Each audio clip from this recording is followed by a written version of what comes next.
And breaking right now, Atlanta police announcing a man was arrested in South Carolina accused of vandalizing equipment that they say is loosely connected to the construction of the Atlanta Public Safety Training Center. Atlanta News First Don Shipman is live now outside Atlanta Police Headquarters downtown. And Don, the police chief also made another announcement.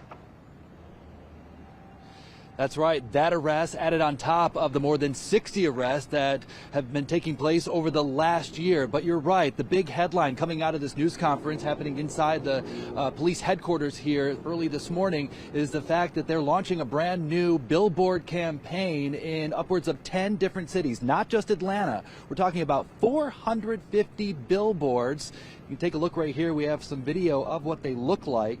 Atlanta Police Chief Darren Sherbon saying that the billboards are going to be putting up in cities like Detroit, for example, Seattle, Nashville, just to name a few. And here's the reason why. Of the 61 arrests thus far, only 13 are from Georgia. The police chief says that there are more suspects out there, and he's hoping that someone will recognize them.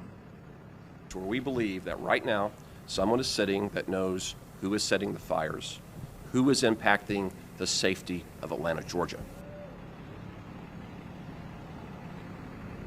Now, they also announced a new arrest. This man right here, arrested in South Carolina, accused of setting fire to construction equipment and spray painting phrases like "Stop Cop City" and "If you build it, we will burn it."